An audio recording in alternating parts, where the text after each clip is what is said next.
Kembali lagi sama gua Bong dan Alfi Romi di Indo Music Talk. Jadi Yes. kita ngobrolin apa nih Rom hari ini Rom? Wah, ini kita ngobrolin musik pastinya. Musik apa ya? Kalau kemarin kita udah ngobrol sama anak-anak. Betul. Terus kemarin ada apa? Gue sampai lupa kemarin itu ngomong apa? Kemarin tuh musikal. Oh musikal ya sama Aulion. Betul. Hari ini kita ada topik yang gak kalah seru nih. Meskipun mungkin gak jadi top liner di Indonesia belum Betul, ya. belum. Tapi mulai banyak apa ya pergerakan indie, pergerakan bahkan dari label juga ya, Betul. major label yaitu musik EDM, hip hop dan teman-temannya. Oh ya, ada lagi misalnya kalau di Sulawesi gitu ya, di Manado, itu kan ada yang namanya disko tanah, ya kan? Oh iya? Iya, disko tanah tuh yang dari zaman Ampun Bang Jago, Anjing Kacili gitu-gitu kan. Itu tuh genrenya disko tanah dan itu adalah genre yang sangat-sangat besar di kalangan orang-orang Manado sebenarnya. Tapi again, itu elektronik khas Indo. Hari ini kayaknya kita nggak bisa ngomong intro kepanjangan, gue juga Yes. nggak terlalu paham lah. Kita mau belajar lah ya. Sama suhunya. Sama suhunya, Sama kita suhunya. langsung sambit Gerald dan David B.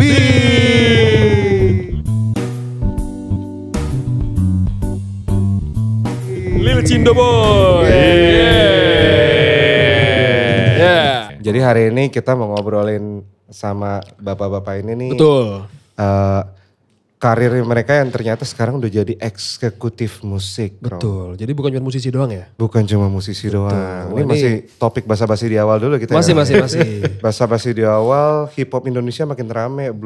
Tadi udah kita Udah bahas. itu. Generasi baru rapper, produser itu juga belum dibahas. Belum dibahas ya. Gimana coba lo bahas dulu deh. Ya. Generasi barunya gimana nih? Ya jadi fenomena sekarang kan kalau dulu kan ya, dulu kan Yup. banyak band musisi Ya. mungkin lahirnya dari TV ya kan. Kalau sekarang tuh mungkin banyaknya tuh lahir dari internet. Dari SoundCloud. Bener gak sih? Dari SoundCloud awalnya ya? SoundCloud mah udah basi sekarang. Iya udah basi. Tapi maksudnya kalau misalnya kita mau bilang era awalnya kan kalau kita ngomongin hip hop ya. Berawal dari era-era SoundCloud gak sih? Oh benar, sama EDM pun gitu juga sih. EDM juga gitu Jadi sebenarnya kan kalau sekarang, kita kan sekarang apa sih discovery musik orang-orang kan dari apa ya, TikTok. Ya kan? Yeah. TikTok, terus misalnya Spotify dan segala macam Spotify DSP Flop. gitu kan. Ya, Spotify flop, Spotify top. Spotify. Spotify flops. Lo, gak. Gue bukan pun intended. Bener-bener gue tadi keselip lah. Spotify top. Oh, Ada YouTube top playlist juga kan. Top 50 ya, Iya, top 50 iya, gitu-gitu lah. Gitu kan. Tadi gimana mendapat brand ini kita? Pantesan udah gak ada Pantes. brandnya anjir. Pantes di TV cuma Indo Music Talk. Ini gak bakal naruh barang apa selamanya gitu. ada gitu. Meja doang bersih ya. Gak Aduh bakal. gimana gini. Coba. Terus lanjut. Nah tapi kan kalau misalnya EDM sama hip hop itu kan mostly memang pergerakan musik yang tidak mainstream banget ya. Iya. Kalaupun misalnya ngomongin hip hop di paling mainstream apa sih? Drake gitu kan. Iya. Ya. Se-mainstreamnya Kendrick pun technically masih lumayan nyeni gitu untuk orang-orang normis kan. Makanya sebenarnya kalau untuk sistem distribusi orang-orang kayak gitu biasanya kalau dulu justru malah pakai Bandcamp. Oh iya Bandcamp. Bandcamp ya. Bandcamp kan lu tidak menyediakan langsung, nih musik stream berarti enggak. Cuman kan lebih kayak, ini musik gua, mau beli enggak album? Album biasanya kan kalau orang bule jualnya sekitar $9, $12 segituan lah gitu. Pakai itu. Cuman kalau misalnya yang emang salah satu wadah yang emang free, yang kebetulan sama-sama dipakai oleh orang hip hop dan orang EDM adalah si SoundCloud. Itu sih. Iya. Oh iya ya. Dan SoundCloud. sekarang udah makin ada lagi yang lebih banyak lagi kayak TikTok bisa pakai sound ya kan? Iya. Ya kan, TikTok. Nah itu gimana sih ngelihatnya orang EDM yang bener lah gitu ngelihat EDM di TikTok tuh kayak begitu gitu. Nah, orang EDM yang benar nih. Iya nih. EDM yang benar nih. Saya Iya, bukan orang iya. EDM jadi gak benar Nah, juga iya, saya. gimana ngelihatnya nih fenomena itu? Nah masalahnya gini bang, kalau misalnya EDM kan udah zaman mainstream udah lewat nih, gitu aja ya. Zaman mainstream udah lewat. Terus kan sekarang juga musik elektronik. Cuman kita ngomongin di Indo dulu kali ya. Orang Indo kan nggak terlalu peduli dan mungkin tidak terlalu paham juga dengan konteks elektronik gitu. Iya. Taunya anjay, JJ ba. Nah iya itu. Gitu-gitu kan. Itu Biasanya kan dia. gitu. Jadi kan kalau sekarang yang paling lagi naik ya secara conversation pasti satu apa? JJ. Gitu kan. Habis itu juga BKB lagi naik. BKB, breakbeat gitu kan. Nah itu, dua itu sih biasanya yang lebih orang-orang sebut. Dan orang pasti tidak, ketika dengar itu, top of mind langsung itu, JJ, breakbeat. Nggak pernah top of mind, oh EDM. EDM itu biasanya yang orang-orang anggap EDM adalah ketika zaman-zaman 2010 sampai 2014 DWP. Yang kayak iya, Axwell Z Ingrosso, Swedish House Mafia, Z awal-awal kayak gitu tuh. Yang gitu. dimana sebenarnya itu kalau disebut EDM kan payungnya sebenarnya gak sih? Itu sebenarnya kayak kita kalau mau kerucutin tuh progre house gak sih? Ya gak sih? Sama big room kan? Ya gitulah. Gitu. Ngerti bener ini kita Rom. Jadi di atas itu EDM, atas itu ya. Big room tuh bawahnya maksudnya ruangan yang besar ya. Big room ruang besar. Iya. Ruang besar. Nah jadi kayak misalnya hip hop, ada kayak hip hop trap, drill Iya, gitu. iya. Ya. Kayak kita mungkin ini bang apa jazz, bawahnya ada bossa, Nah, ada ragtime kayak gitu kan. Oh iya lumayan jadi ngerti gue lumayan. Iya, kita belajar nih sekalian belajar ini Iya kita. sekalian memang. iya. Ini bohong banget. Indo musik club udah berapa tahun bohong banget ya orang ya. Sekalian belajar. Lah di sini kan kita selalu berusaha untuk menggali lebih dalam lagi. Betul, kita dari berusaha narsum. tolol lah, kita berusaha Iya, tolol pokoknya. Jangan berusaha Oh, tolol. berusaha tolol ya? Emang beneran kadang kita gak ngerti Oh, juga iya, gitu. Iya. Terus berarti kalau dari tadi breakbeat dan kalau misalnya kita sebut teman kita nih yang satu ruangan ini kenal juga nih, Ananta Vini. Dia kan sekarang ada persona nama DJ Vini Pargoy. Itu genre apa kalau dia tuh? Kayaknya genre, kalau gue sih nyebutnya genre TikTok ya. Karena lebih ke, Vini kan melakukan, kalau gue melihatnya, Vini tuh aimnya dia bikin lagu adalah lagu-lagu yang bisa dengan mudah di-recreate dan dipakai orang-orang di TikTok gitu kan sebagai sound kan. Cuman kalau lu bilang JJ, ada tuh Jerak Jeduk. Ada yang kemarin apa Barudak Fong tuh kan yang lagi naik banget kan. Kacau itu. Dan gue nggak tahu tapi kemungkinan misalkan dia pernah bikin breakbeat juga. Jadi ya gue rasa itu emang apa ya, bisa disebut lebih ke musik elektronik lokal sih kalau gue bilangnya gitu. Karena ada lagi misalnya kalau di Sulawesi gitu ya, di Manado, itu kan ada yang namanya disco tanah. Ya kan? Oh iya? Iya, disco tanah tuh yang dari zaman Ampun Bang Jago, Anjing Kacili gitu-gitu kan. Itu tuh genrenya disco tanah dan itu adalah genre yang sangat-sangat besar di kalangan orang-orang Manado sebenarnya. Tapi again, itu elektronik khas Indo. Sama juga kayak di luar negeri tuh ada, kalau misalnya di Filipina ada namanya Budots. Terus coba cari, ada namanya DJ Love. Terus Budots GG beatsnya banget. bener-bener gitu.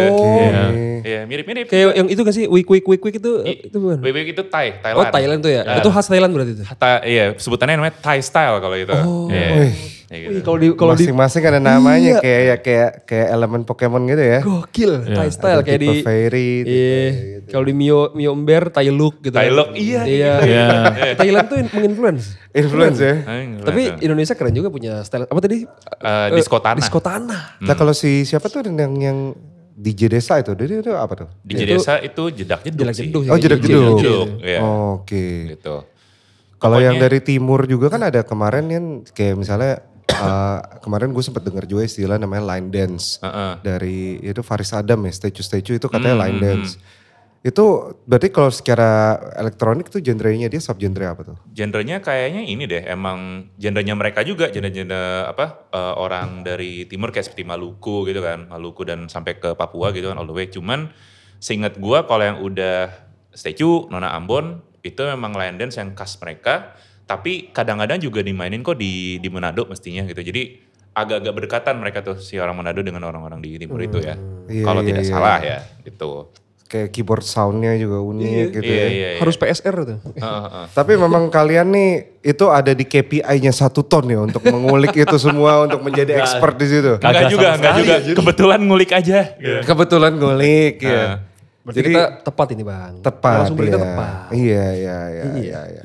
Terus banyak musisi muda sekarang gak cuma ngerilis lagu tapi ngebangun brand personal sekaligus bisnis musiknya. Ini pas banget nih kita bahas sama 1 ton. Iya Ya. kan? Karena ternyata mereka bukan hanya merilis atau tampil ya. Tapi juga membangun persona branding. Terus how do you guys differ masing-masing gitu? Kan 1 ton co-foundernya 3 ya katanya. Iya. Ada gua. Bedanya apa ini? Co-founder 3, artisnya juga 3 itu juga. baru ya. Iya bisa lah aman. Iya lah, Memang baru kok. banyak lah yang kayak gitu lah. Spiritnya memang gitu. Banyak yang begitu labelnya dia doang, artisnya dia doang itu ada. Iya banyak. Enggak, tapi maksudnya kita juga lagi planning, maksudnya udah ada meeting-meeting mau ya hopefully semua berjalan dengan baik lah. Iya siap. Berarti rencana bakal ada berapa puluh artis? Ya sebulan 10 lah. Iya lumayan. Sebulan 10 ya. Ntar Ainer kita terus sampai tipes gitu kan bisa. Enggak. Enggak tapi kita rencananya sih ntar ya upcoming ya gitu ya. Cuman kalau untuk sekarang sebenarnya kan kita beda nih. Gue elektronik, dia hip hop, si Hakim kan si band gitu kan. Alias sebenarnya dia influence-nya agak-agak popang tapi kan dia agak J-pop juga gitu. Dia bisa dibilang dia alternative rock lah, bisa dibilang sebutnya gitu lah ya.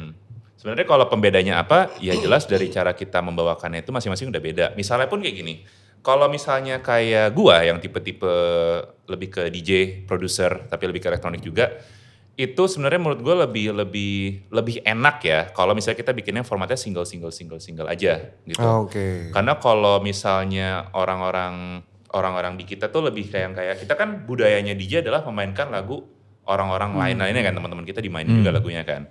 Jadi lebih enak justru kalau kita lebih sering bikin single dan juga lebih sering bikin remix. Sedangkan kalau misalnya album it takes way too long for us dan juga sayang juga gara-gara lagu kita tuh takes terlalu lama untuk dimainin gitu. Nah beda lagi dengan yang misalnya si David, kalau misalnya rapper itu kan ada konsep yang misalnya album, alias memang album yang sudah terstruktur, terencana banget, tapi ada juga konsep yang seperti mixtape gitu kan. Itu yang kemarin juga si Hindia tuh lakukan, menurut gue tuh lumayan menarik karena dia penyanyi tapi approach-nya tuh approach hip hop banget, bikin mixtape. Soalnya kan kalau mixtape itu, ini gue gak tahu ya, coba benerin ya. Ini kan lebih kayak lu bikin lagu, kayaknya nggak seenak itu buat disusun jadi satu album deh. Tapi lagu-lagunya mantep-mantep deh. Yaudah gue keluarin aja deh mixtape. Lebih kayak buat penggambaran. Oke, kira-kira tahun ini gue bakal kayak gini loh soundnya kayak gitu. Ya. Tapi biasanya ya ini kalau misalnya, tapi correct me if I'm wrong ya. Karena Asik. saya ini bukan profesional hip hopper juga ya, bukan ya. Jadi mixtape itu tapi yang gue lihat ya. Maksudnya mixtape itu tadi benar. Kalau album kan biasa kan ada satu benang merah, ada satu tema atau kayak ada satu perjalanan lah. Maksudnya kayak dari lagu pertama sampai lagu terakhir tuh menceritakan sesuatu dan ada perjalanan, ada journey-nya gitu lah. Seperti kayak film, bisa seperti kayak karya seni pada umumnya. Ya mixtape sama juga karya seni juga, tapi masalahnya adalah kalau mixtape itu tuh nggak ada benang merahnya biasa. Jadi biasanya tuh ini kayak sekumpulan demo drive yang sabi-sabi. Oh ini gua nggak kebayang albumnya atau kayak mungkin gue budgetnya belum ada segede itu untuk kayak rilis album full 12 lagu yang durasi sejam gitu kan budgetnya lebih banyak kan. Oke, gimana kalau misalnya gue bikin mixtape dulu 8 lagu, 6 lagu dan beda-beda semua. Jadi lagu satu bisa banger banget, lagu kedua tiba-tiba slow, lagu ketiga banger lagi jadi bisa nggak nyambung. Jadi nggak bersangkutan satu sama lain. Jadi biasanya artis itu kalau misalnya bikin mixtape itu gunanya untuk apa? Gunanya untuk ngecek dulu. Jadi kayak misalnya 6 lagu nih, 6-nya vibe-nya beda semua. Ada yang banger banget, ada yang hip hop buat klub banget, ada yang hip hop bener-bener kayak woke banget lah, bener-bener ngomongin tentang kesejahteraan, tentang negara ini gitu kan, hip hop perjuangan gitu kan. Habis itu ada ngomongin tentang diri sendiri, terus ada yang romantis, terus misalnya ini agak nyanyi, yang mana yang orang suka. Oh berarti balik lagi ya. Jadi bisa orang tes market. Iya tes market. Nanti orang sukanya yang lebih ke yang mana itu yang buat nanti mungkin akan jadi albumnya gitu. Nah jadi kalau misalnya orang suka 2-3 lagu nih, berarti orang suka 3 sound gue yang kayak gini. Dari sini yang gue roll ke depannya gitu loh. Buat jadi single berikutnya atau jadi album berikutnya. Jadi biasanya mixtape tuh kayak gitu, buat testing. Tapi mixtape biasanya lagu-lagunya tuh emang udah diproduce proper banget apa raw aja yang di... Itu tergantung artis ya. Oh tergantung? Tergantung artis ya. Kayak ada yang emang sengaja raw buat konsep. Ada juga yang kayak emang gue gak punya duit, gue sebutnya konsep. Oke. Ada juga yang kayak gitu. Iya. Dia gitu ya. Bisa. Memang terkadang kan itu go back to how we explain things. Iya kan? Bisa aja kan ini bukan sebuah kemiskinan tapi ini adalah sebuah jalan hidup. Ini sebuah konsep. Konsepnya memang low budget gitu. MV-nya konsepnya gitu. low budget. Tapi memang. pas dicek kantongnya memang low gitu. Budgetnya memang low. Gak ada gitu ya. Tapi mungkin orang gak percaya kali. Orang gak percaya maksudnya. Iya. Apalagi kalau ngomongin 1 ton nih bertiga ini udah apa ya menurut gue kalian nih lumayan unik lah ya. 3-3-nya Cina, ya kan? Gue bisa nyebut itu karena gue Cina juga. Betul, gue pakai diam. Kalau lu ngomongnya paling Cindo gitu kan, bahasa yang lebih sopan gitu ya. Kan 3-3-nya udah Cina, terus udah gitu rilisan artisnya sekarang juga 3 kalian doang. Nah di dalam label atau manajemen ini berarti ada yang semacam, kan gue tahu kalian kerjasama dengan Sun Eater ya. Iya. How big or how small is their involvement dalam decision making?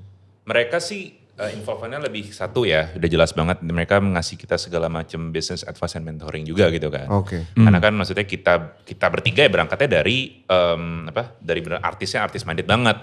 Meskipun gitu kan Akim dulu sempat jadi akuntan, gue juga ada background akuntansi, tapi kan ya udahlah. Maksudnya itu that's all about it. Cuman kalau udah dari sini kita jadi ngerti, oh ternyata kalau misalnya running event tuh bisa seperti ini. Kalau bikin band yang sudah large scale seperti misalnya seperti Hindia, Lomba Sihir dan satu lagi Fizz gitu kan. Udah seperti itu gitu loh, kayak lu bisa bikin ini, lu bisa bikin itu, lu bisa jual ini, lu bisa jual itu. Semuanya kita gak akan tahu sebenarnya kalau misalnya nggak diajarin oleh Mas Kukuh dan Yahe dan tim-tim dari mereka semua gitu lah. Mungkin kita akan tahu, tapi kita gara-gara mereka juga di mentoring ya taunya jauh lebih cepat gitu kan. Dan tahu insight-insight yang sebenarnya kita kadang-kadang tidak terlalu sadar alias jadi blind spot. Kayak jujur aja maksudnya kan Cina, satu lagi Cina gitu kan. Terkenal juga kagak di Indo gitu kan. Jadi kan pengetahuan kita kadang-kadang nggak terlalu match dengan apa yang terjadi di Indo kan. Skena-skena dan Jaksel dan segala macamnya juga gitu. Cuman setelah kita ngobrol dengan mereka, setelah mereka ngasih tahu insight dan data segala macam, kita mikir, oh shit ternyata bisa loh bikin ini gitu. Dan cuman di satu sisi lain, mereka memang involve ke kita. Sebenarnya sih ujung-ujungnya lebih yang kayak dituntun dikit, dilepas gitu kan. Tuntun dikit, dilepas. Cuman in return pun kita juga ada hal yang dimana ujung-ujungnya kita lebih ke diskusi sama mereka. Karena ada hal yang memang benar-benar baru buat mereka juga. Misalnya, Hakim itu dapat silver play button. Tahu gak dari website apa? Bilibili. Dari Bilibili yang Cina itu. YouTube Nonton Cina. itu Nah, Iya. mungkin lu sekarang kayak ngelihat kayak post COVID setelah pandemi Cina tuh tumbuh menjadi kota cyberpunk di Chongqing. Ada kayak apalah iShowSpeed ke Cina ini dunia lain gitu kan. Kayak udah nggak ada gitu kan. Soal zaman dulu yang kita tahu dari Cina adalah kayak kan keluarga gue banyak yang di Cina kan. Yang gue denger juga sebelum COVID, mak gue bilang iya mama mau cuci muka di wastafel ada tai, ada yang berak di wastafel. Ya. Di Shenzhen atau di Guangzhou gitu gue lupa pokoknya. Kayak kok mak gue bilang kayak kok bisa gitu kan. Nah tapi Tainya bagus apa mencret? Gak tahu gue Gak ya. tahu. Gue gak tanya spesifik gitu. Ya soalnya kalau mencret kan udah kecampur gitu. Kayak gak spesifik. Tapi mak gue bilang ada bentuknya jadi harusnya Shit. bagus lah ya. Kualitasnya oke ya. Tapi ya maksudnya di luar dari itu maksudnya kita tahu kan. Maksudnya kayak post COVID. Oh Cina udah menjadi something dan udah dilirik banget. Dan maksudnya kayak entertainmentnya juga udah mantep banget. Maksudnya juga kalau kita lihat di Cina kalau yang dari side hip hopnya ada kayak program namanya Rap of China. Dan itu juga naik banget. Maksudnya kayak ya Puce juga masuk ke situ kan dia kan. Rap of China nih kayak Indonesian Idol. Kayak Indonesia Idol sana lah ya. Cuman buat rapper. Iya, tapi buat rapper. Cuman gue nggak tahu. Yang gue sadarin adalah kalau misalnya Rap of China, bahkan yang artist kan biasanya kan kalau misalnya ajang pencarian bakat, kalau misalnya musisi yang udah prominent namanya, mereka kan agak enggan untuk masuk ajang pencarian bakat. Betul. Biasanya gitu. Yeah. Gue nggak tahu nih, ya kan. Nah, tapi Rap of China bahkan yang udah gede-gede sekalipun masuk ikut gitu loh. Oke. Berarti macam Psycho-G-nya sono tuh join. Iya. Nah, gue nggak tahu deh kalau soal itu ya. Psycho-G sana tuh siapa ya? Skena rap Cina, meskipun gue Cindo, gue nggak sedalam itu juga, tapi gue tahu beberapa. Nah, maksud gue kan udah majunya segitunya. Nah, lu bayangin teman kita Hakim nih, kok bisa dia dapat Bilibili Silver Play Button jauh sebelum COVID ada. Nah, Jadi jatuhnya tuh dia namanya tuh udah ada di sana. OG dong, iya. Berarti dia upload ke Bilibili, Hakim. Ini orang gila bro. Nah maksud gue adalah sekarang ya akunnya maksudnya belum diaktifin banget lagi ya setahu gue ya. yang di Cinanya. Yang di Cinanya Belum. diaktifin lagi. Nah sekarang kan dia mau rilis album dan kita berencana untuk kayak ngegas lagi di situ gitu loh. Iya. Wih. Apalagi dengan Cina cyberpunk sekarang gitu kan. Kan Cina C-nya cyberpunk. Oh iya benar. Jadi Kirain Cina C-nya cipit. Oke, lanjut. Waduh, gue ngeri inget nih. ini puas banget kalau di podcast ini bisa ngomongin Cina ya, bisa ngatain Iya, enak sama banget. Cina. Ya. Iya, enak banget. Gue pernah Soalnya nonton jadi gue. Cina. Emang amannya lu gak ikutan. Aman rom. Iya, berarti Cina kan C-nya cyberpunk ya. Iya. Jadi memang Kenapa kesana ya? Kita lagi ngomongin. enggak, tapi hal yang menarik yang gue perhatiin ya. Jadi kebanyakan orang yang kalau ngomongin ada manajemen, ada label gitu ya. Kebanyakan tuh artisnya fokus bikin karya. Tapi ternyata di depan kita ini Satu menjadi CEO, satu menjadi CMO. Betul. Luar biasa Jadi, banget. nggak cuma Jabatannya bikin tuh karya C-level. Iya. Udah bisa talk show di acara-acara conference Conference, besar. Iya. Ini Jadi kurang ajar CEO nih. ya, CEO dan CMO. Ini kurang aja. Tapi kalau lihat dari ngobrol ya ternyata tadinya jujur aja, tadinya gue pikir itu cuma jabatan belaka. Tapi waktu pas kalian ngobrol ternyata memang ngurus dari belakang juga. Enggak. Jadi emang ngurusin gitu ya. Sebenarnya kalau misalnya in realita nih, kalau kita meeting nih kita yang kayak, aduh ini jabatan anjing. Jabatan C-level keren. Ya. Keren. Capek banget gila. Kita semua tuh handle sendiri tetap gitu loh. Cuman Iya, sih dong. Maksudnya kayak lu bangun Indomusikgram dari nol, lu paham lah. Iya, paham. Lu dari day 1 lu udah CEO. Iya. Ya kan? Everything. Ya udah. Iya. CEO E-nya tuh everything. Dan CMO M-nya tuh apa? Bukan marketing bro. Apa tuh? M-nya Apa? aduh gue masih lambat nih yang tektokan kayak gini nih. Tektokan lucu. M-nya tuh My Chiba ya bro. M-nya tuh My Chiba ya bro. Udah mau mati gue ini bro. Ya, tiap hari kita rasa kayak mau mati. Tapi capek gak sih maksudnya doing kan pasti kan kalian memasuki fase yang namanya being music executive, meeting, pitching, ya kan bikin deck, presentasi gitu. Itu menggerus kreativitas dan apanya enggak gitu. Paling capek Gerald lah, paling capek. Gimana Bapak CEO? Lumayan, menggerusnya gimana ya? Menggerusnya, aduh mikir banget lagi. Iya. Enggak, palingan tarik-tarikan kali ya. Tarik-tarikan. Iya. Tapi ini sih bener sih, maksudnya kan gue juga ada, maksudnya semakin kenal sama ranah-ranah bisnis segala macamnya kan. Sekarang juga ada stakeholder juga gitu kan. Dan sekarang kan gue dulu bisa aja bikin musik yang kayak, oke, ngumpul bikin aja bodo amat jadi apapun yang penting kita bikin gitu kan. Cuman kan sekarang berarti yang harus lebih di planning, ada forecastnya mau ngapain ini, terus kira-kira jalan ceritanya ntar mau masukin talent siapa, ngebuminnya gimana gitu-gitu kan. Karena ujung-ujungnya kan kalau bikin suatu bisnis kayak gini apalagi ranah kreatif, karena core banget kan it's all about building a story, a very big story gitu kan. Chapter 1, chapter 2, chapter 3 ya gimana ya. Jadi ya kadang-kadang gue juga harus mikirin gitu ya juga. Tarik tambangnya berasa ya, terus kayak benar ya maci baik gitu kan. Dia juga ngebantu gue banget kalau jujur. Maksudnya gue di sini bukan orang yang benar-benar ekstrovert banget gitu kan. Gue introvert, gue lebih ngomong gue introvert yang cukup bawel, udah cukup gitu aja. Cuman kalau soal yang extrovert yang bisa lebih keluar kan dia. Jadi salah satu gacoan gue untuk yang keluar dan kayak, halo satu tone, kami adalah satu tone ya, dia gitu. Cuman kalau untuk orang-orang yang lebih ke planning, mungkin bikin visionnya gimana, sampai yang di balik layar yang depan belakang komputer gitu kan, ya itu lebih ke gue juga gitu. Jadi ya Kalau Hakim berarti ngapain tuh? kalau Hakim itu dia lebih ke yang sebenarnya dia ngurus perduitan Pak. Dia ngitung-hitungannya bagus banget sumpah. Karena maksud gue enaknya adalah gini, kita bertiga kan tarik tambang ya. Tenang, ini tidak akan pecah lagi tenangnya kok. Ini belum nggak ada pertengkaran apa ya. Soalnya ini tuh jatuh kita kan bukan grup kan. Iya, bukan grup. Jatuh ya. kita label, habis itu kita ya kita label gitu loh. Kita bukan kayak grup band bertiga gitu. Pokoknya intinya sih gua kan kadang-kadang punya pemikiran agak kelewatan gitu. Biasanya yang membuat gua jadi neutral adalah si Hakim. Gara-gara yang kayak, yang bener lu. Lihat ini finance. Kayak, oh iya jangan deh kayak gitu loh, kayak gitu-gitu.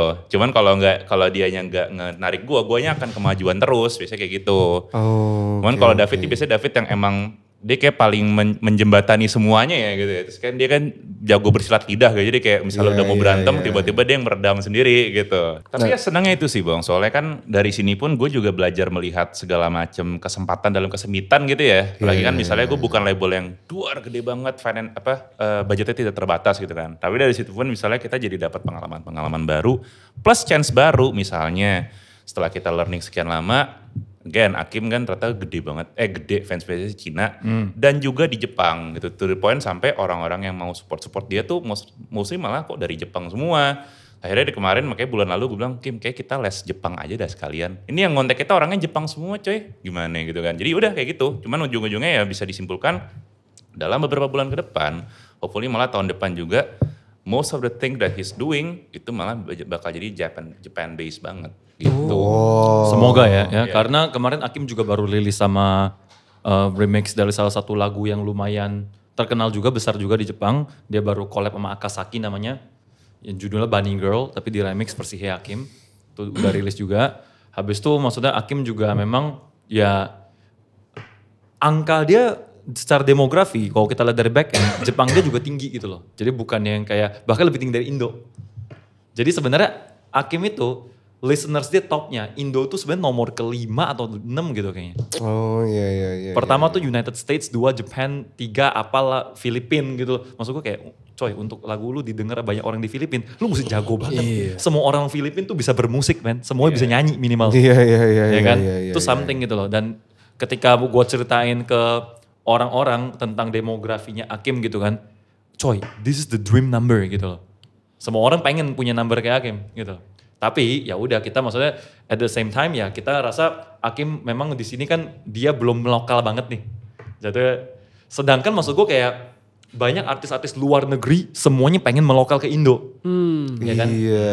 Ya kan kemarin siapa baru datang lah Jackson Wang lah, Millie lah siapa semua pengen bekerja lah di sini lah pengen melokal di sini ada publisher siapa bantuin gitu kan. Nah, bukan Rizky Chen konser. Konser ya? Kalau yang collab di sini siapa tuh yang nyanyi Blue? Yang Yungkai. Yungkai. Yang UIA itu kan. Iya, itu kan sampai main ke Indonesian Idol. Betul. Nah, Media Visit. Tapi Hakim tuh emang targetin dari awal berkarir tuh pengen nyasar luar apa emang nggak sengaja sih sebenarnya? Lebih ke ini sih, dia kan emang big break itu, dia tuh salah satu konten kreator yang big breaknya bukan dari YouTube, tapi justru dari 9gag. dari 9gag. 9gag. Jadi gara-gara 9gag kan emang orang-orang luar juga yang akses kan. Yang Meskipun kita juga. Hotodogu ya? Iya Hotodogu tuh. Sejak saat itu ya metriknya terbentuk seolah-olah ya dia bukan orang Indo tapi lebih kayak, wah orang mana bang? Just gitu kan. random Asian gitu Just ya? random Asian aja gitu. Out of nowhere, iya. Kayak gitu. Tapi sekarang lagi pengen coba nyasar Indo gitu marketnya sekarang berarti. Sekarang bukan nyasar Indo tapi lebih tepatnya kayak yang ngebuka aja satu pintu satu pintu yang selama ini dia nggak buka-buka banget gitu loh. Cuman ngintip doang. Iya. Bisa dibilang kayak gitulah. Oh. Terus Gimana kayak strateginya tuh? strateginya lebih ke ini sih. Kemarin kan yang kayak lu inget gak sih yang war titik suatu e-commerce ya war Tokopedia lah pokoknya itu gitu kan. Nah itu kan sebenarnya juga salah satu di cara dia terkenal di Indo. Tapi balik lagi ya ini melalui media yang sebenarnya banyak kan wibu juga yang nonton gitu. Lu collab sama VTuber yang aja. sama ini ya, siapa? Kobo ya? Emang Kobo Iya, gitu. iya. Ditambah juga kemarin pun kita bertiga kan dapat kesempatan untuk membuat lagu untuk si Hololive kan. Holo ID itu aja salah satu. Dia itu kan kalau untuk Hololive itu kan sekarang juga menjadi agency VTuber terbesar di Indo gitu. Jadi again maksudnya jalan yang dia dapatkan pun untuk ke Indo itu melalui jalur antara jalur wibu Jepangnya beneran atau ya si VTuber itu yang dimana tuh subkultur wibu juga gitu kan sebenarnya. Ya gitu sih. Jadi kita mikir daripada dia kan maksudnya emang ngeband nih. Cuman daripada misalnya kita dekatkan ke skena yang misalnya let's say jaksel banget nih band banget yang dimana dia belum tentu nyaman, mungkin belum tentu juga sesuai dengan identitas dia, mesti adjustment dulu kan lama. Lewat aja yang emang dia mudah bagi dia sudah familiar dan bisa cepat. Which is sih Jepangan gitu sebenarnya. Iya apalagi nih mereka kemarin ngisi di event Jepang juga ya. AFA, Anime Festival Asia. Yeah. Kalian bikin apa jinglenya ya? Jinglenya juga dari Hakim yang bikin. Oh terus David nih jadi MC, gue juga lihat dia MC bersama market wibu. Wah itu gue pasti pintu gitu kan, gue lagi nuker, gue lagi nungguin ID lu. Ada wartawan yang datang kayak, bang, saya mau foto ya, gue bilang, waduh, padahal gue pakai bajunya Wika Salim. Terus gue bilang, oh iya, gue udah berpikir kayaknya gue udah gak di skena inilah, gue datang udah penikmat. Terus dia kayak, iya saya udah tahu kok bang, abang udah gak pernah bikin lagi di situ. Oh iya, makasih ya. Loyal loh berarti. Iya makanya. Habis itu dia yang kayak diam-diam dia kayak ngasih lihat tangan dia diputar ada tato bunga matahari. Habis itu dia kayak ku ingin bersamamu. Anjing. Tetap ya gitu gak dibahas makin kemanapun berapa tahun berlewat pun tetap yang gitu yang dibahas. Iyalah itu ikonik. Itu ikonik Chris. Gimana sih? Tapi gue seneng sih melihat kalian. Enggak gue seneng sih ngelihat mereka nih even di acara Jepangannya bisa sampai bikin soundtracknya, bikin jingle ya menurut gue tuh something sih. Thank you. Itu buat di Indo doang atau Ava yang di mana-mana juga? Itu buat Indo doang. Ya, itu strictly buat Indo doang. Oh, oke. Tapi gak dirilis lagunya? Enggak itu dibuat punya mereka aja intinya. Mereka mau rilis ya silakan. Beli putus. Beli putus. Wah beli putus tuh setahu kita menurut UU HC. Tapi kalau mau rilis ada pembicaraan berbeda. Oh ada beda. Gitu dong. Oh iya ya. Iya takutnya kan nanti jadi headline gitu ya. loh. Tenang. Satu ton sebuah label indie konflik dengan ya, terus angkat suara. Gitu ya. Terus ada mukanya si siapa? Kayak ada doorstop gitu kayak. Saya sudah menjelaskan di awal kontrak ini cukup jelas. Silakan bicara dengan lawyer saya gitu. Terus lu pada nanti press con gitu sama lawyer Namanya siapa ya? Iya bener. pokoknya sekarang lagi heboh banget konflik deh. Kalau kalian gak ikut konflik, FOMO sebenarnya sayang. Iya. Kita konflikin kali ya, Iya, biar viral gitu Iya, ya. kalau bisa ada gitu. Soalnya sekarang kan industri musiknya lagi dipenuhi konflik, tapi ini yang generasi atas kita gitu loh. Oke. Yang bawah tuh kayak adem, kalem. Iya. Berarti gini, Indo Musik Talk kan viral. Minta AdSense. Nah itu, iya, minta AdSense Ke lu. ke gua. Terus gua kayak memberikan statement, ekonomi lagi sulit. Gua udah kasih lihat rekening koran. Dari dia nggak kurang. Kurang harus ada apa gitu ya? Apa ya? Kalian nggak. Ya, oke. Udah keluar.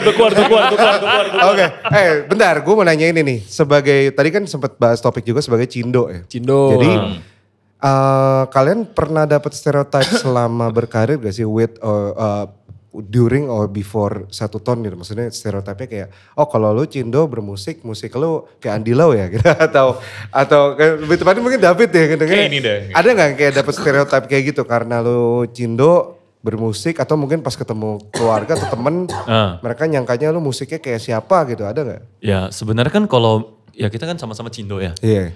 Kalau misalnya di keluarga kita, gue nggak tahu kalau lu Chris ya. Soalnya gue kenal Christian udah lama dan dia bermusik dari lahir gitu. Jadi kayaknya aman aja gitu loh. Tapi kalau di keluarga gue yang mostly semuanya itu dagang, bisnis, gue bermusik dianggap gila gitu.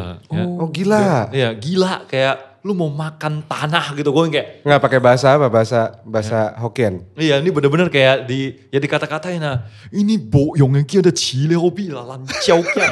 Bener-bener kayak Lanciau aja dong gue ngerti ya, tuh. dia bener-bener Ngerti. kayak Lanciau ya dong. kaucing kia. Pokoknya bener-bener ini orang gak berguna nih anak moyung lah ya. Ini kok bisa lu kepikiran, lu melihat muka lu, habis itu lu mau bermusik. Gue bilang, emang kenapa? Gue bilang kenapa ya? Ini QQ juga dengerin Richie Ren. Gue bilang kenapa dia? Ya dia bermusik ya. Itu di sana, bukan di sini katanya. Oh iya. Nah, abis itu katanya, lu bermusik, mending suara lu bagus. Suara gue nggak bagus. Di mana ya? Ya makanya gue nge-rap kan. Abis itu katanya, sekarang nge-rap pula, hebat kali lu gitu kan. Lu pilih genre. Nih, gini ya. Kalau misalnya gue nge-rap, tapi gue nge-rapnya mungkin di US gitu kan, itu di mana hip hop di sana adalah dangdut, ya kan. Tapi gue nge-rap, tapi gue milih genre yang bahkan waktu gue ketemu Mattermost gitu kan, gue pas ketemu dia lagi, soalnya kan gue bisa dibilang kan gue terjun ke hip hop full dive itu kan baru kayak 2-3 tahunan ya, benar-benar kayak oke, let's go, gue serius nih bermusik dari sebelumnya gue bikin meme music, akhirnya gue sekarang kayak oke, gue serius nih, boom. Nah dari yang pas gue rilis temenku Sayang di Saniter, gue abis itu kan ketemu Mattermost nih gak lama pas syuting Tomodachi. Dia bilang, wah Fit, gue sebenarnya seneng banget sih ngeliat lu kayak bermusik sekarang bre. Tapi lu kenapa sih mesti masuk ke genre paling miskin di Indonesia? Waduh. Itu bagian itu yang bisa diklip tuh. Ya, lu kenapa milih genre paling miskin di Indonesia? Gue bilang kayak ya gak tahu gitu. Karena ya gue sukanya ini. Dan gue bisanya ini gitu kan. Lu mau tau gak Rom kenapa Rom? Kenapa? Yuk kita sambut Ramen Girl.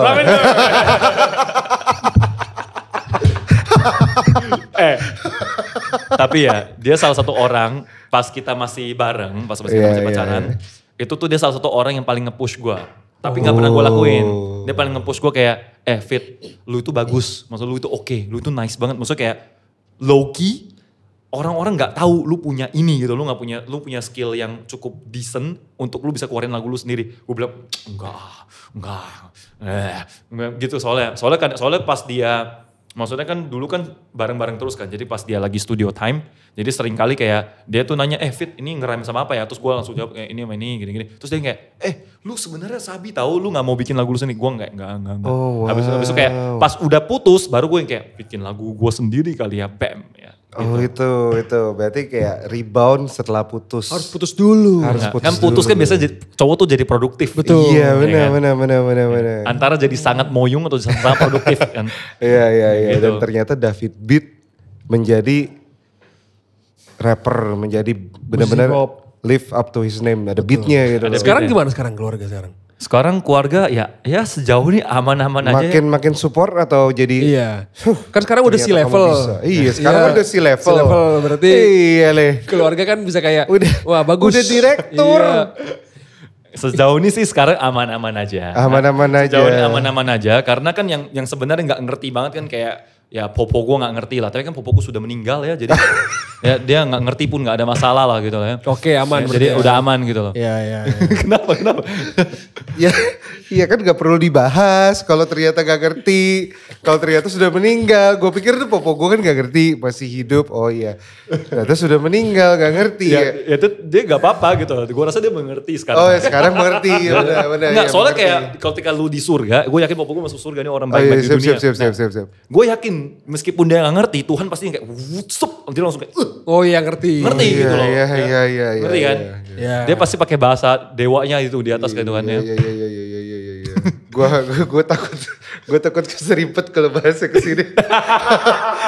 Iya. Tapi berarti sekarang keluarga akhirnya menerima. Ya gitu. menerima karena sudah gua kasih lihat kalau saya punya uang gitu loh. Wih. Kalau misalnya saya tidak punya uang, tidak diterima. Iya, Simpel iya, aja gitu kan sih, hidup simpel aja. Betul. Ngomong-ngomong uang nih Rom, kita boleh lah korek nih dari 1 ton nih. Before and after, karena kan kalian bertiga before previously kan gak pernah benar-benar terlibat sama satu manajemen yang dalam waktu lama lah. Yap. Kan lu dulu Uprising ya? Uprising ya. Iya, sebelum terus si jauh. Hakim kan sempat ikut manajemen, Titip Edar, lu Iya. juga ikut manajemen. Tapi kan gak pernah benar-benar yang kayak anaknya mana gitu loh. Tiba-tiba kalian di dalam satu rumah yang sama nih. Secara duit, karena topiknya duit ya. Ya. Duitnya lebih banyak before or after? Lebih Dulu banyak deh. berapa gitu loh. Kayak ini kayak game aja. Yes or no gitu. Nah ini duitnya lebih banyak before or after? Oke, ini tuh nggak bisa di yes or no-in gitu loh. Bisa. Oke. Enggak gini, before or afternya maksudnya bukan kayak berapa keberapanya bukan. Tapi Oke. sebelum dirapihkan, berarti kan kalau tadi kita dengerin belajar dari manajemen, diajarin macam-macam dan apa. Berarti kan ibaratnya kan Dapat ilmu baru ya? ada sebuah ilmu dan konsolidasi secara bisnis. Iya. Nah berarti duitnya nih lebih banyak waktu sendiri apa lebih banyak sekarang pas bertiga? Kalau jobnya sebenarnya sekarang rame. Kalau Oke. gue ya, Iya. cuman tetap nih kalau misalnya bandingin duit, gue kan pas sekarang gue belum ada lagu yang semeledak dulu lagi. Jadi kan kalau lagu yang dulu itu kan ya, Latih. iya, Oh, latih. latih, iya. royalti masih spill over sampai sekarang dong. Iya, Nah itu kan iya. masih pendapatan Iya, gitu. iya. Ya udah sesimpel itu aja sebenarnya kalau gue. Cuman mungkin yang lebih enak adalah dia karena kan dia starting out nih ceritanya Iya. musisi gitu kan. Iya. Sebenarnya kalau gua, kalau misalnya kita ngomongin musik doang itu meningkat. Kalau kita ngomongin musik doang per se itu meningkat. Tapi sebenarnya gini, overall kalau personal kayak David Beat sendiri, kalau misalnya semuanya digabungin jadi satu, sebenarnya kan kalau misalnya personal itu tuh menurun. Tapi bisa dibilang meningkat karena aset 1 ton bertambah. Gitu kan. Karena kan jatuhnya kan ya kalau kita dalam manajemen kan gue 360 dalam situ juga gitu kan. Iya kan. Jadi jatuhnya kayak ya apakah meningkat, apakah menurun?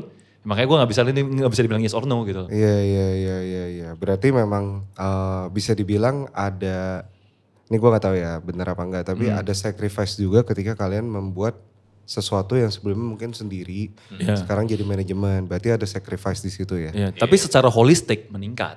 Gitu Iya, loh. Kita iya, bisa paham, ngomong paham, secara paham, whole ya meningkat. Kayak ya puji Tuhan lah. Ya. Iya. Gitu. Iya. Terus kalau dari dari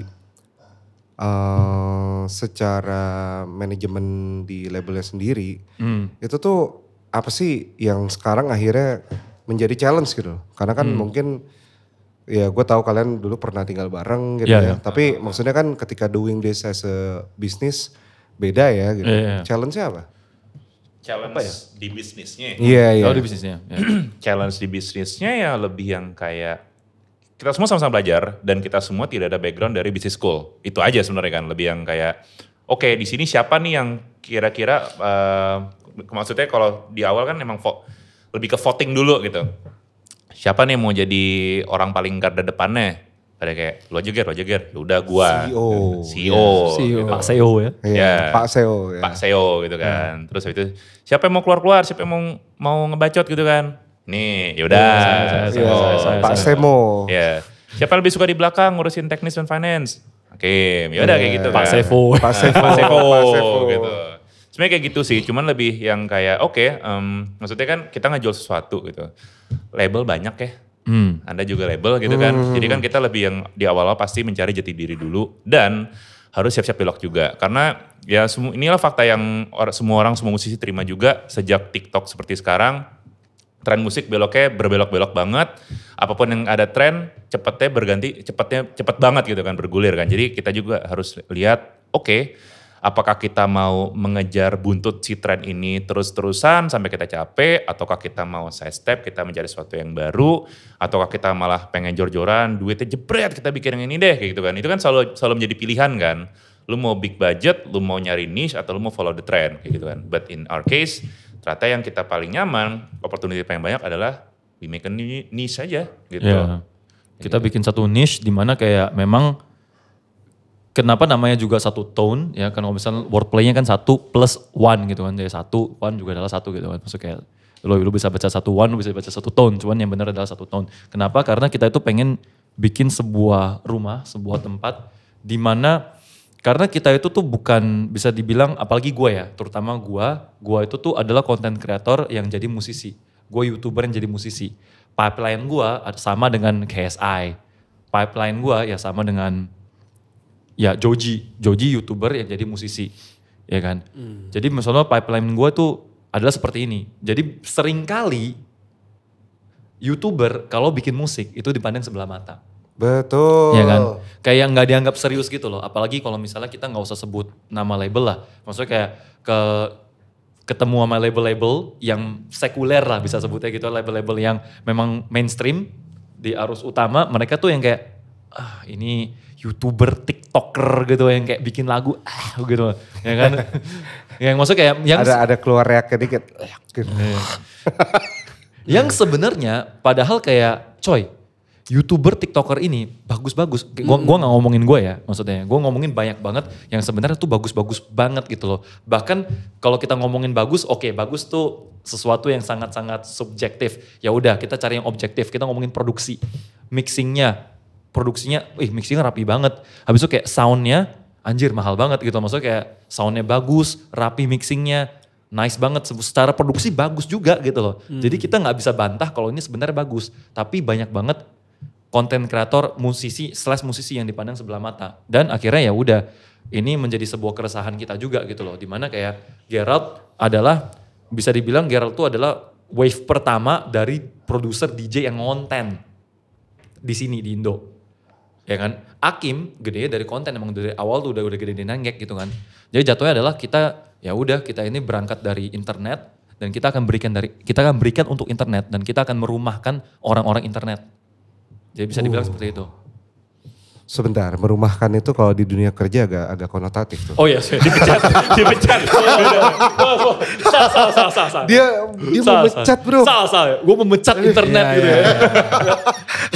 Memberikan rumah. Memberikan wadah. Memberikan gitu. wadah. Ya, di tempatnya bro. Itu hampir ya. Itu more Indo ya, hampir barusan. Hampir gue memecat internet gitu ya. Hampir merumahkan. Soalnya sekarang lagi di ekonomi ini lagi sensitif.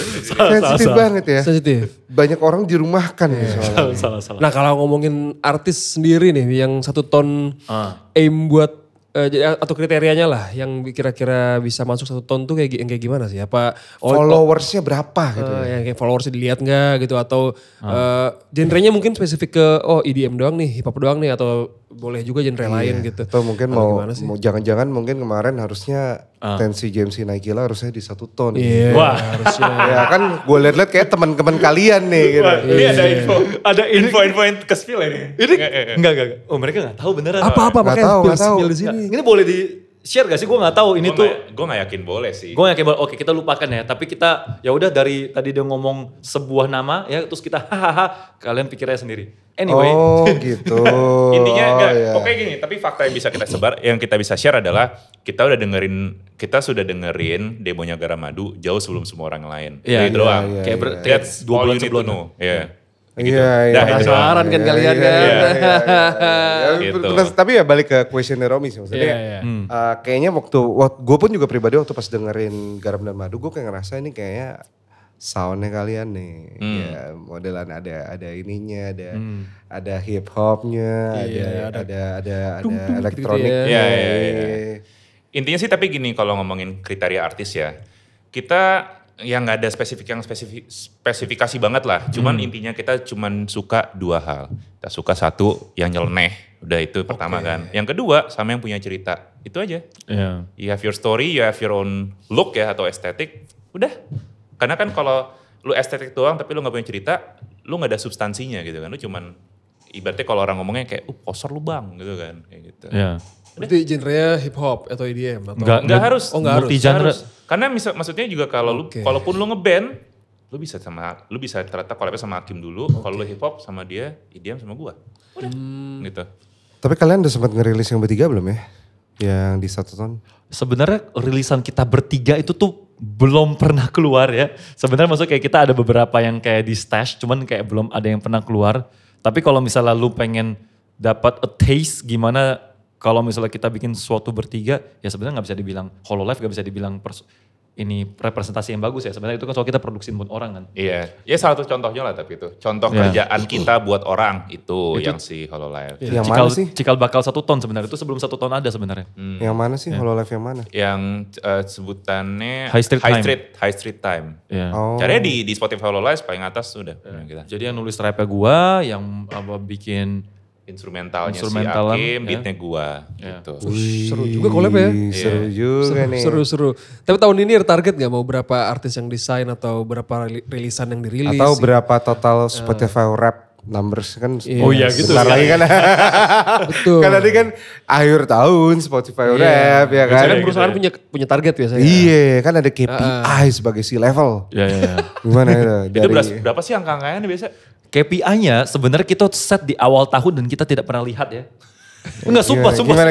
Ya, Kalau dari total, gini deh kan total diskografi pasti kan gitu ya. Dari semua katalog yang ada nih. Berarti totalnya berapa stream kalau KPI? Nih, enggak. Sebenarnya itu yang tadi gue ngomongin. Kita set di awal tahun. Awal tahun kita ada meeting untuk ngeset KPI. Oh minimal kita segini. Habis itu kita catat entah di mana. Dan kita nggak pernah yang kayak tiap hari kayak, oh kita mesti ini karena sedikit lagi segini. Kita nggak pernah kayak gitu. Jadi kita set dan kita lupakan. Wih. Nanti Ya. dicek lagi. Jadi biar kita login aja ke karya, kita login aja ke sesuatu yang memang kita mesti login. Maksudnya kita ya ada lah timeline kayak Q1, 2, 3, 4 kita ngapain. Ya udah kita fokus ke sana aja gitu loh. Tapi kayak Set and forget. ya, jadi kita set terus kita lupakan. Set and forget bener ya. Akhir tahun baru kita lihat lagi apa yang kita tulis kayak target kita kayak, gak sampai gitu. Bisa juga gitu. Gue pikir kayak, 3 kali gitu. Iya, bisa Ternyata, gak sampai. Maksud gue kayak, gak sampai bisa juga, gak ada masalah kan. You gotta shoot for the stars gitu kan. Iya. Nah terus kalau yang untuk talent ya, kan ada banyak yang reach out ke kita. Tapi dari yang emang kita udah ngobrol dan cocok-cocokan ternyata ada 2 orang. Jadi Orang ya, 2 orang berarti ya. 2 orang. Bukan 2 grup gitu. Enggak 2 orang. Iya. 2 orang. Gitu. Kebetulan dua-duanya solo-solo ya. Solo-solo sih. Solo-solo. Yang iya solo-solo semua. Gitu. Udah belum sign berarti, belum sign resmi. Belum. Tapi udah mau rilis. Jadi kita bisa yang kayak udah lu distribusi dulu aja. Nggak apa. Ntar kalau emang cocok, sign aja gitu. Oh iya, bisnis modelnya macam-macam. Jadi ini juga yang apa ya, menurut gua hal yang mungkin kita pengen tahu nih dari kalian nih. Karena sekarang ini kan banyak bukan pergerakan sih mas. Sekarang ini lagi di trennya anti-label lah. Bahwa anti-management, anti-label karena ya mungkin kehadiran Belief juga jadi pengaruh. Dan kehadiran banyak DIY distribution juga bahwa lu bisa langsung distribusi sendiri kayak Sound On, TuneCore gitu ya. Nah tapi kalian dengan menurut gue agak unik ya dibanding banyak label-label yang lain juga gitu. Karena gue ngeliat spirit indie-nya tuh masih kerasa banget. Kayak dari tadi kan lu cerita lu yang ngerjain macam-macam, lu yang ngerjain A, ngerjain B, jadi CEO-nya, jadi CMO-nya meskipun lu bilang lu capek ngerjainnya kan anyway tetap lu kerjain juga anyway gitu. Jadi what can they learn from you guys? Itu mungkin my question ya. Apa sih yang bisa dari teman-teman yang mungkin masih mental atau mindsetnya dinosaurs bisa belajar dari kalian? Gue cuma bisa bilang gini aja sih. Kan banyak orang-orang, apalagi orang-orang yang kreatif ya. Pasti mindsetnya yang kayak, gue pengen break the rules. Gue pengen ngubah pemikiran orang. Gue pengen mengubah paradigma. Tapi intinya selalu yang kayak break the rules, break the rules, break the rules. Masalahnya adalah, lu aja tahu rulesnya enggak? Kalau lu gak tahu rulesnya, lu mau break apaan gitu loh. Sedangkan maksudnya kan di sini, ya label exist for a reason gitu kan. Mungkin kadang-kadang ada yang bilang, label nih serakah, label nih ngecipoain gua gitu kan. Cuman kan ada aja kadang-kadang momen dimana lu kalau misalnya pengen dapat reach yang gede banget, lu pengen dapat koneksi yang sini dan misalnya lu pengen dapat simpelnya suntingan dana buat bikin suatu project yang besar untuk lu sendiri, yang ujung-ujungnya bisa buat manggung, lu kan butuh bantuan dari label juga gitu kan. Dan itu yang akhirnya kita pelajari, oh ternyata banyak nih opportunity yang bisa kita dapat gara-gara kita kan ya label kita sendiri gitu. Cuman gara-gara kita gabung dengan label lebih gede, kita dapatlah si opportunity itu dan abis itu dibalikin juga nih, kita dapat koneksi dari ini, kita kasih ke mereka juga, kayak gitu kan. Dan akhirnya kita tahu nih, oh ternyata kalau dari konvensional label rulesnya seperti ini loh. Kalau dari orang-orang major label atau misalnya sub major label rulesnya seperti ini loh. Oke, saatnya kita break the rules baru, karena kita udah tahu rulesnya kayak gimana. Gitu sebenarnya. Ya, karena sebenarnya kan yang kita lakukan selama kita hidup sebelum kita punya 1 tahun ini adalah kita breaking the rules by second gitu kan. Karena gue YouTuber, content creator, ya maksudnya kayak gue jelas-jelas awal karir gue breaking every rules gitu kan. Gue bikin prank gitu awal karir gue gitu, gue breaking every rules. Ya kita bisa nonton ini salah satu kissing pranknya David Beat. Cuma di adegan cipokannya dong. Udah habis ya. Ya. Ya maksudnya gue bisa breaking every rule. Maksudnya kayak kita berawal dari kita nge-break semua rule. Maksudnya kayak DJ produser ngonten lah, habis itu ngonten bikin video lawak lah, habis itu gua akhirnya YouTube jadi rap, tapi gua gak ikut era YouTuber jadi rapper tahun 2016 ya? 17 ya? Iya, lo gak ikut. Gue gak ikut. Tapi lo ikut era YouTube dari TV. Ya. Iya, gue kebanyakan motong lo dah. Nanti gue dikomen lagi sama orangnya. Iya. Nah, gue ikutnya itu tuh di era yang gue bikin sendiri gitu. Jatuhnya kayak ketika hip hopnya turun di YouTube, gue masuk di situ. Jadi maksudnya kayak di sini gue nggak ngikutin meta jatuhnya kan. Metanya lagi apa? Kita nge-break gitu loh. Oke, kita ambil sesuatu, kita twist, kita ambil, kita twist. Kita udah nge-twist itu setiap hari dulu kan. Sekarang stop nge-twist lagi. Sekarang gimana cara kita play by the rules. Kita coba pelajari semua rulesnya. Dan in the end of the day kita twist lagi gitu loh. Oh, kita tuh mindsetnya tuh gitu lah. Kayak yang gue lakukan sekarang buat gue kan. Gue mungkin rilis lagunya sekarang itu tuh enggak segencar kayak rapper pada umumnya. Karena yang gue kencengin itu kan gue sekarang ada 2, live streaming sama musik rap. Jadi gue itu tuh dua-duanya gue gabungin. Jadi gue live stream juga dan gue musik juga. Dan orang-orang yang live stream tahu gue bikin musik gitu loh. Dan jadi ketika gue rilis musik, viewer live stream gue pasti juga denger. Jatuhnya kurang lebih seperti itu dan bolak-balik juga gitu loh. Orang-orang yang denger gue tahu gue dari musik, mereka tahu gue live stream dan akhirnya nonton gue di live stream, mereka makin pengen tahu, oh ini orang personality seperti apa. Gitu loh, jadi bolak-balik di situ. Dan bisa dibilang ya gue, kalau lu bilang ya, kan gue tadi sebut sebut dan sebat. Gue tadi pengen sebut, gue juga pengen sempat ya, jadi sempat sebut ya. Kalau misalnya itu kan pipeline KSI gitu kan ya. Nah, jadi bisa dibilang gue ngikutin pipeline seperti itu. Nah, terus di antara semua pipeline lagi jalan ini, gue twistnya apa? Twist gue adalah di Agustus nanti gue bakal launching project VTuber gue. Wih. Gitu loh. Dan ini kan nge-break rule. Dan itu bukan sama Hololive. Bukan. Itu jadi artisnya 1 ton. Ini gimana nih?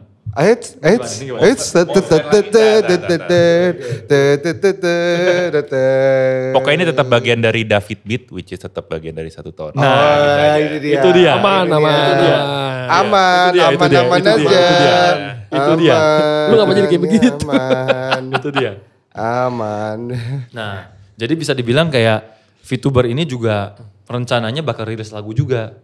Oh, jadi V-singer. Jadi V-singer, jadi dia tuh bakal rilis lagu juga dan dia bakal rilis rap juga, tapi rap yang berbeda dengan David Beat. Oh, Dan tidak menutup iya, kemungkinan duanya gue collab-in. Ya. Jadi paham, kayak paham. ini nge-break rule kan jatuhnya kan. Paham. Ini yang mungkin ini ngejawab juga pertanyaan gue tadi adalah how can they learn? They ini gue refer to orang-orang label atau manajemen yang mungkin usianya udah 60 or 50 plus gitu, yang mungkin kayak wondering apa sih yang mereka bisa belajar dari label-label atau manajemen muda. Karena yang gue perhatiin mereka mungkin beberapa label, karena gue banyak keliling juga ya, maksudnya kita juga banyak ngobrol sama orang label ya, maksudnya mereka mungkin sekarang udah modernize dari gedungnya, dari mungkin banyak karyawan Gen Z. Tapi gue ngeliat masih banyak movement-movement yang terlalu jadul. Kayak misalnya mau promo, ngumpulin wartawan, preskon. Yeah. Sementara gue gak pernah ngeliat kalian do that selama 1 tahun berjalan, iya kan ya? Enggak. Iya. Gak pernah ada preskon gimana. Nah itu apakah karena memang tidak ada budgetnya atau tidak mau? Betul. Enggak. Yang mana betulnya nih? Ada dua nih, yang betul yang mana nih? Tidak ada budget atau tidak mau? Budget mah ada. Oh, ini konsep. Oke. Budget Sebenarnya Konsep. bisa aja, cuman kayak kita tuh ngerasa kayak coy, kita berangkat dari orang yang memang udah punya platform sendiri gitu kan. Jatuhnya kayak Gerald punya social media dia, gue punya live streaming gue, Hakim juga begitu. Jatuhnya kayak daripada budget itu kita gunakan untuk presscon, mending budget itu kita gunakan untuk mengamplify apa yang kita bisa buat ketika menjelang rilis gitu loh sebenarnya. Iya. Ya nggak sih? Iya gitu aja. Sebenarnya kayak ya misalnya gini dah, misalnya sekarang ada budget nih. Terus gue pakai buat David advertorial di majalah. Buat apa ya? Udah nggak make sense gitu loh kan. Iya Yang benar baca juga siapa? ya. Kecuali majalahnya Forbes 30 under 30. Benar, tapi kayaknya David udah gak 30. Gue berarti 40 under 40. Lu udah 30 lebih kan? 31 gue. Nah iya udah gak bisa. Ya, Lu belum masih bisa kan? Masih bisa. Iya masih bisa. Udah pernah dulu. Oh sumpah, apa? Yang waktu pas juga kayak pernah. Oh. Forbes apa lah gue lupa, masuk sekali. Oh Iya. shit. Nih covernya nih. Iya. Nih covernya. Chris lu bikin juga lah Indo Music 30 under 30 berapa Iya, gitu. iya, Oh iya. Indo Music 31 under 31 kok bisa? Oh bisa. Gue enggak. Atau enggak usah under. Indo Music 30 udah gitu ya. 30 best apa gitu. Bisa abis ini kita bikin. Ya lu bikinnya sendiri gitu loh. Siap. Sama ini sih mungkin konsep yang para penggiat musik senior ini bisa pelajari juga adalah kolektif ya sebenarnya ya. Soalnya kalau kolektif itu kan orang-orang yang kayak, kalau misalnya si Tensi Jamesy itu kan dia bagian dari suatu kolektif. Namanya anti normal sebenarnya kan. Terus gue tanya, ini lu sebenarnya labor tuh bukan sih? Bukan bang, kolektif. Tapi ada orang yang ngurusin bisnis, ada orang yang hitungin duit, ada orang video, ada. Pokoknya jadi dia udah lengkap sebenarnya. Jadi itu dia bener segeng ini isinya tuh ber-12an lebih lah gitu. Ada orang yang produce, ada orang yang perform aja, ada orang video, foto, dan ada orang bisnisnya ternyata. Cuman mereka tidak bilang mereka label, mereka tidak bilang mereka company, mereka bilang mereka kolektif gitu loh. Jadi itu tuh makanya salah satu juga hal yang emang gue lagi pelajari banget karena so far dari pengetahuan gue, kolektif itu banyak banget, terutama kalau lagi di ranah DJ soalnya. Kolektif DJ itu biasanya yang kayak lu ngumpul nih di DJ, bikin event bareng, duitnya lu profit sharing. Itu biasanya dinamakan kolektif DJ. Cuman kalau mereka benar-benar yang kayak ada lah kayak gitu juga, bikin acara hip hop profit sharing gitu kan. Cuman kalau sekarang mereka lebih yang kayak menurut gue sih koperasi ya jatuhnya ya.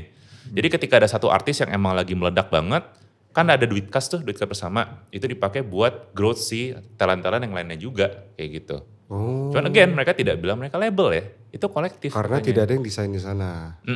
Gitu. Karena lu harus jadi bagian dari gengnya dulu, baru bisa gitu. Oh iya itu memang gak bisa tuh dilakuin sama om-om tuh. Iya. Susah tuh mereka gak ada waktu bro. Iya. Iya.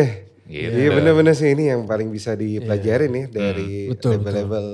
Moga-moga nih kalau teman-teman om-om nih yang udah 50-50 atau 40 plus wondering gitu how do 1 tahun dan mungkin teman-teman semua bisa dapat skenanya ya ini sebenarnya ya berarti kolektif gitu. Alias sebenarnya bahasa yang lebih Indonya nongkrong. Betul ya? Iya. Nongkrong. Itu yang selalu dibahas sama David Beat juga nih. Kalau ada arisannya berarti, kalau ada duitnya berti arisan. Arisan. Iya. Itu kayaknya bahasa lebih masuk nih ke mereka. Iya. Kayak lebih tua-tua ini kayak arisan aja. Tapi nanti kalau arisan mereka ngumpulnya sama yang tua-tua juga jadi asiri. Iya udah ada mereka asiri gitu. Udah ada LMKN gitu kan itu arisannya tua-tua gitu. Tapi mungkin mereka belum masuk ke yang muda-muda. Muda-muda, Gitu. Bener. Tapi mau nambah tim gak sih? Apa 1 ton? Oh lu mau pindah? Iya, lagi ngelamar. Oh. Enggak ya. Ngomong-ngomong tim lu jangan nanya nambah tim dulu. Timnya ada berapa sekarang? Timnya ada 1. Kita bertiga termasuk berarti ya? Ya, Termasuk kan katanya kerja juga. Iya. Dikit lah di bawah 10. Di bawah 10 termasuk kalian. Termasuk kita.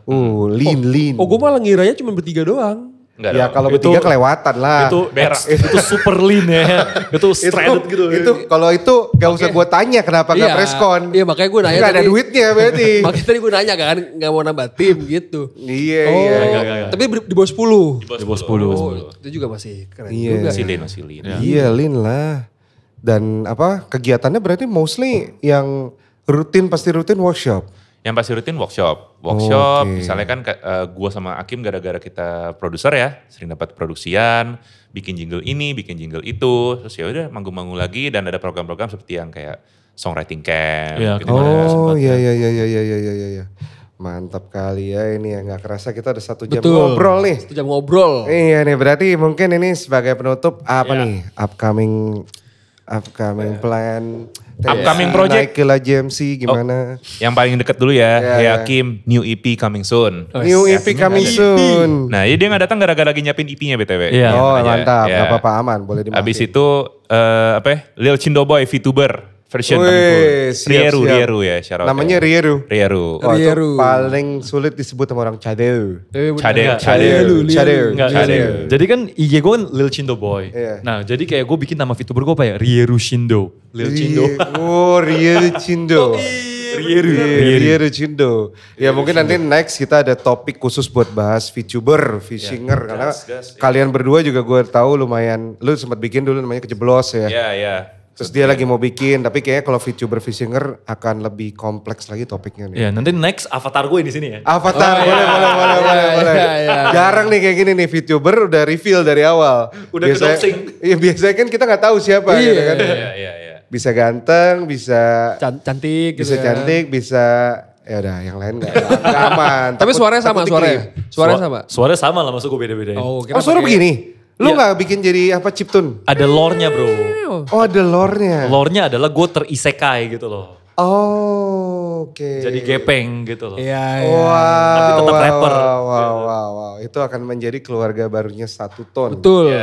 Iya luar biasa. Ini Apalagi, bunyi apa sih apalagi. dari tadi nih? Bunyi apa sih? Bunyi besi. Kursi Besi gue dari tadi. mana? Oh kursi. Oke terus apalagi nih? Ada Apalagi. Apalagi kalau gue masih sibuk menjadi chief-chiefan aja lah, udah. Chief, Bantu iya, mereka semua. siap. Gue chief yang bantu mereka achieve.